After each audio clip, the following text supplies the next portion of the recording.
Hi friends, welcome to my channel. Paneer pulao ಹೇಗೆ ಮಾಡೋದು ಅಂತ ನೋಡೋಣ ಬನ್ನಿ. ಇದನ್ನು ಮಾಡಲು ಬೇಕಾಗುವಂತಹ ಸಾಮಗ್ರಿಗಳು: ಹಸಿ ಬಟಾಣಿ, 2 ಮೀಡಿಯಂ ಗಾತ್ರದ ಹೆಚ್ಚಿರುವಂತಹ ಈರುಳ್ಳಿ, ಕೊತ್ತಂಬರಿ ಸೊಪ್ಪು, ಪುದೀನ ಸೊಪ್ಪು, ಹಾಗೆಯೇ ಸ್ಪೈಸಸ್ಗಳು,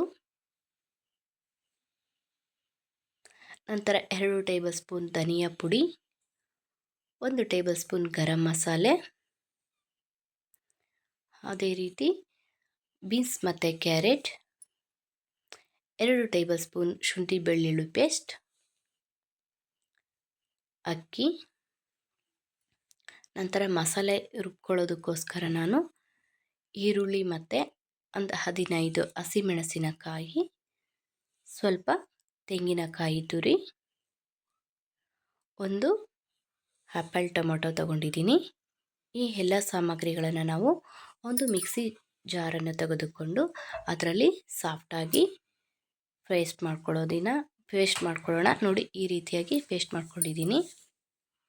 ನಂತರ ಪನ್ನೀರನ್ನು ನಾವು ಒಂದು ಕಡಾಯಿ ಇಟ್ಕೊಂಡು ಸ್ಟವ್ ಮೇಲೆ ಅದಕ್ಕೆ 2 ಟೇಬಲ್ ಸ್ಪೂನ್ ತುಪ್ಪವನ್ನು ಸೇರಿಸ್ಕೊಂಡಿದ್ದೀನಿ.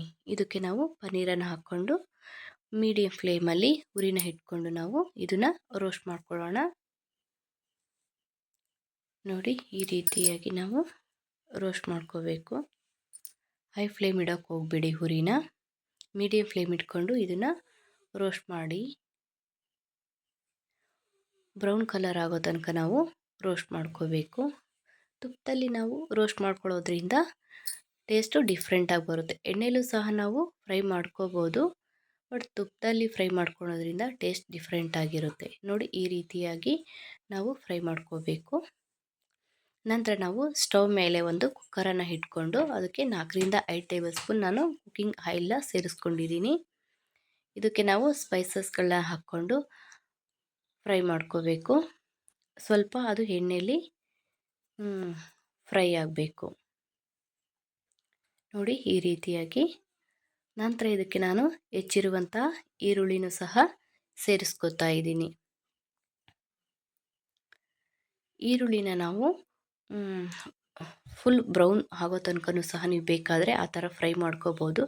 ಬಟ್ ನಾನಿಲ್ಲಿ ಫುಲ್ ಬ್ರೌನ್ ಆಗೋ ತನಕ ಫ್ರೈ ಮಾಡ್ತಾ ಇಲ್ಲ, ಸ್ವಲ್ಪ ಸಾಫ್ಟಾಗಿ ಫ್ರೈ ಆದರೆ ಸಾಕು.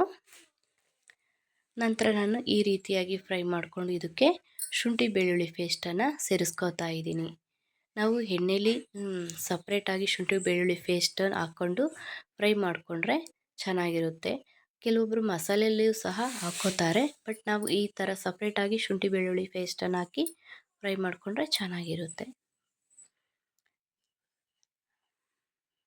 ನೋಡಿ, ಈ ರೀತಿಯಾಗಿ ಹಾಕ್ಕೊಂಡು ಫ್ರೈ ಮಾಡ್ಕೋಬೇಕು. ಅದು ಹಸಿ ವಾಸನೆ ಹೋಗುತ್ತೆ ಎಣ್ಣೆಲಿ ಹಾಕಿ ಫ್ರೈ ಮಾಡೋದ್ರಿಂದ.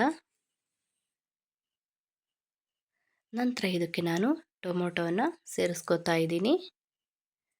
ಟೊಮೊಟೊ ಈಗ ಯಾಕೆ ಹಾಕಬೇಕು ಅಂತಂದರೆ, ಶುಂಠಿ ಬೆಳ್ಳುಳ್ಳಿ ಪೇಸ್ಟ್ ಹಾಕಿದಾಗ ಅದು ಸ್ವಲ್ಪ ತಳ ಹಿಡಿದಿರುತ್ತೆ.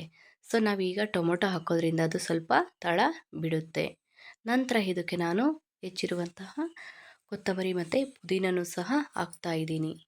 ಇದು ಎಣ್ಣೆಯಲ್ಲಿ ಹಾಕಿದಾಗ ಅದು ಹಸಿ ವಾಸನೆ ಹೋಗುತ್ತೆ, ಚೆನ್ನಾಗಿ ಡಿಫ್ರೆಂಟಾಗಿ ಟೇಸ್ಟ್ ಬರುತ್ತೆ ಪಲಾವ್.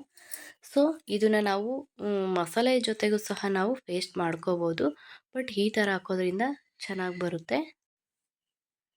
ನಂತರ ನಾನು ಇದಕ್ಕೆ ರುಬ್ಬಿರುವಂತಹ ಮಸಾಲೆಯನ್ನು ಸಹ ಸೇರಿಸ್ಕೋತಾ ಇದ್ದೀನಿ. ನೋಡಿ, ಈಗ ಧನಿಯಾ ಪುಡಿ ಮತ್ತು ಗರಂ ಮಸಾಲೆಯನ್ನು ಸಹ ಸೇರಿಸ್ತಾ ಇದ್ದೀನಿ. ನಾನಿಲ್ಲಿ ಹೋಮ್ ಮೇಡ್ ಗರಂ ಮಸಾಲೆ ಧನಿಯಾ ಪುಡಿನ ಹಾಕ್ಕೋತಾ ಇದ್ದೀನಿ.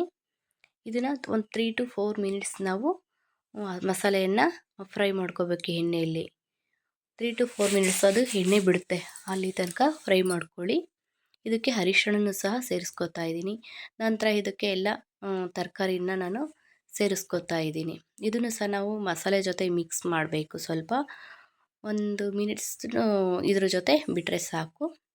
ನಂತರ ಇದಕ್ಕೆ ನಾನು ರೋಸ್ಟ್ ಮಾಡಿರುವಂತಹ ಪನ್ನೀರ್ನು ಸಹ ಸೇರಿಸ್ಕೋತಾ ಇದ್ದೀನಿ. ಇದು ನಾವು ಪನ್ನೀರು ಪಲಾವು ಮಾ ತುಂಬ ಹೆಲ್ದಿಯಾಗಿರುತ್ತೆ. ಈ ರೆಸಿಪಿನ ಟ್ರೈ ಮಾಡಿ, ಚೆನ್ನಾಗಿ ಬರುತ್ತೆ. ನೋಡಿ, ನಾನು ಈ ಅಳತೆ ಗ್ಲಾಸಲ್ಲಿ ನಾನು 2.5 ಕಪ್ ಅಕ್ಕಿನ ತಗೊಂಡಿದ್ದೀನಿ. ನಾನು ನೀಟಾಗಿ ವಾಶ್ ಮಾಡಿಬಿಟ್ಟು ಅಕ್ಕಿನ ಇದಕ್ಕೆ ಸೇರಿಸ್ಕೊತಾ ಇದ್ದೀನಿ. ನಾನಿಲ್ಲಿ ಸೋನಾ ಮಸೂರಿ ಅಕ್ಕಿನ ತೊಗೊಂಡಿದ್ದೀನಿ. ನೀವು ಯಾವ್ದು ಬೇಕಿದ್ರೂ ತೊಗೋಬೋದು, ನಿಮ್ಮ ಅನುಕೂಲಕ್ಕೆ ತಕ್ಕಂತೆ. ನಾನಿಲ್ಲಿ ಇದು ಒಂದು 5ರಿಂದ 6 ಜನಕ್ಕಾಗುವಷ್ಟು ಮಾಡ್ತಾಯಿದ್ದೀನಿ.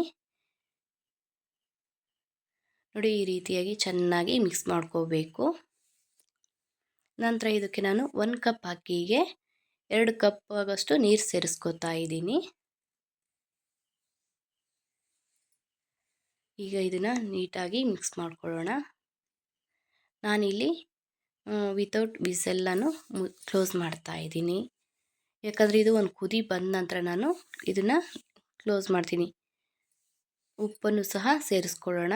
ನಿಮ್ಮ ರುಚಿಗೆ ತಕ್ಕಷ್ಟು ಉಪ್ಪನ್ನು ಸೇರಿಸ್ಕೊಳ್ಳಿ. ಒಂದು ಕುದಿ ಬಂದಮೇಲೆ ನಾನು ವಿಸೆಲ್ ಕ್ಲೋಸ್ ಮಾಡ್ತೀನಿ. ಯಾಕಂದರೆ ನಮಗೆ ಏನಾದರೂ ಉಪ್ಪು ಅಥವಾ ಖಾರ ಏನಾದರೂ ಕಡಿಮೆ ಇತ್ತು ಅಂತಂದರೆ ಸೇರಿಸ್ಕೋಬೋದು. ನೋಡಿ, ಈಗ ಲಿಡ್ ಕ್ಲೋಸ್ ಮಾಡ್ತಿದ್ದೀನಿ.